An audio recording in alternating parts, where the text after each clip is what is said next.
Hi, this is Nirmla Rao from Satyamev News, and it's a great opportunity for us that we have Erik Solheim with us, and he is going to speak with us and regarding environment and other chapters we are going to talk.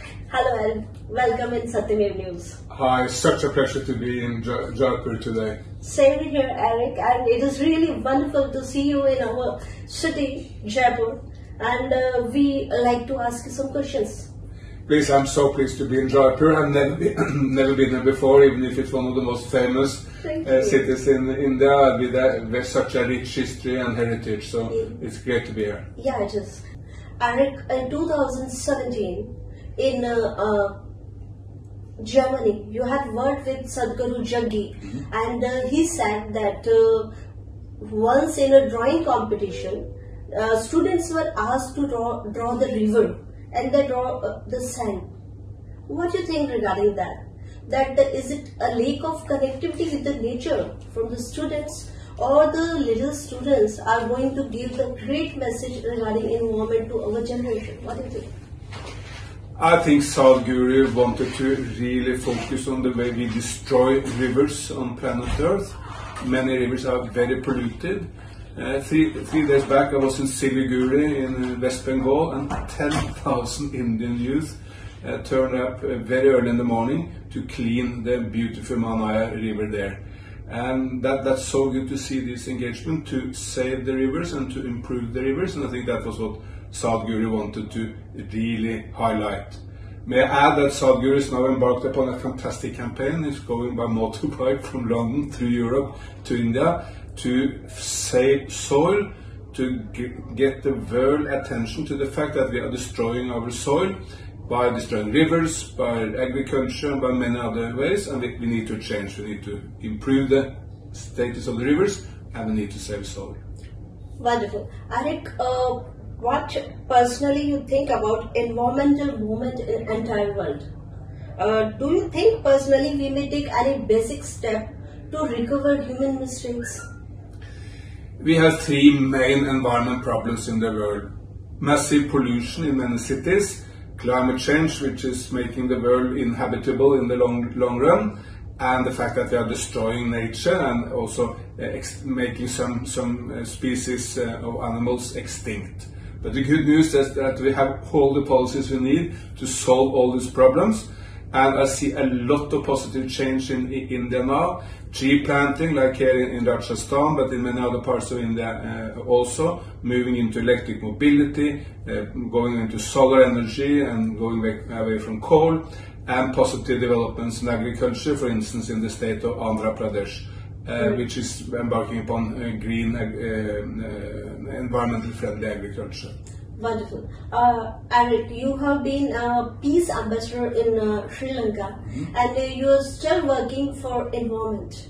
What are the similarities you felt in human violence and environmental violence? We need to create a global movement for people and planet.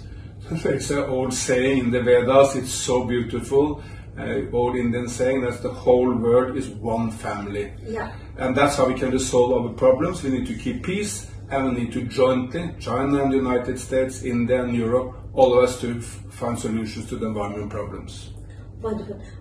What do you think in upcoming 50 years, what steps would be taken by entire world in favor of environment? The 21st century will be to create the ecological civilization. The past was about improving the economies, because many nations got out of poverty. India has had a rapid economic development. Many Indians have come up to the middle class, but of course all Indians need to get out of extreme poverty. The good news, in the future we can do that while at the same time protecting Mother Earth, because we have all the win-win solutions, good for the economy and good for the ecology. And the young generation all over the planet are now determined to create an ecological green civilization, and that's the big project of the 21st century. As you know, Erik, Rajasthan is known for the environmental saving people. We have sacrificed our life for the trees, if you've been aware for that. Rajasthan is from the starting, that knows the value of water. What's the value of water? What's the value of trees and forest, as we are having lake of forests. So, do you have any project in your mind for Rajasthan exclusively? I'm here to support the great work which is done by so many volunteers in Jaipur and in other parts of Rajasthan to save water, to do tree planting, and to build on this great heritage of Rajasthan, as you point to, that this is a state where being close to nature and protecting the trees is in the DNA of the people. Sometimes it is being said the western area is very materialistic, and the eastern area is much connected with nature. Do you agree with this? There is a very strong connection to nature in the old feelings of India. If you look to all the Hindu scriptures, for instance, there is a very, very close relation to nature, because many of the Hindu gods are part animal, part human, like Hanuman or Ganesh. And Indians also venerated nature in a way we may not have done in the West. So there's a lot to be learned from India. We are also celebrating from today. It's 9 days of goddess, and we are celebrating different form of mother, and it is now called Navratra. So that is also it is indicating the connectivity with our nature in various manners.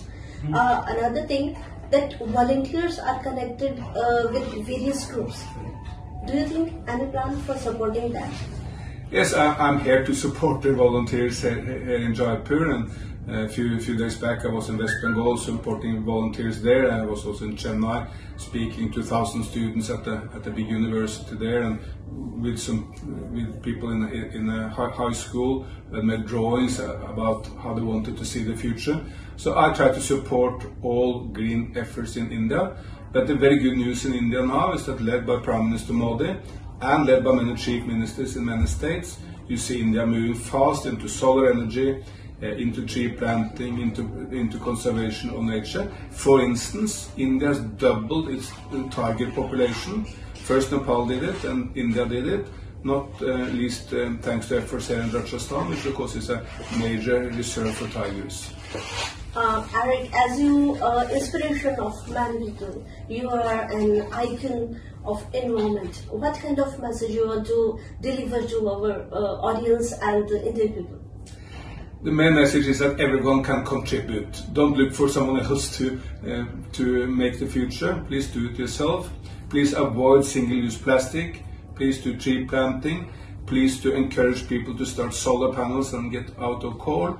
Please look into, if you can, next time you buy a bike or a three-wheeler or a four-wheeler, buy an electric one. There's so much individuals can do, and together that will be a huge movement.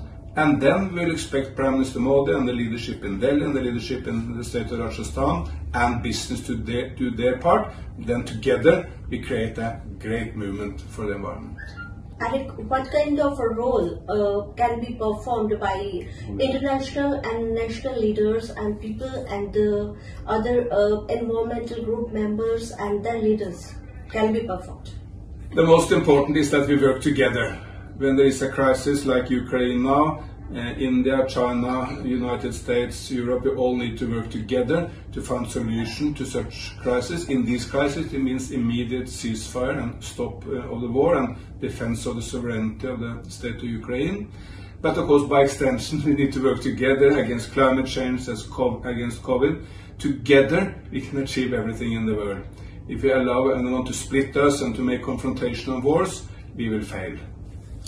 Thank you, Erik. Thank you for being with us. It was a nice time, and we have spoke about a lot of subjects. Thanks. Thanks for receiving me here in the beautiful city of Jaipur. So, it was Mr. Erik Solheim with us for Satyamev News, Nirmla Rao. Thank you. Thank you, Erik. Was it okay?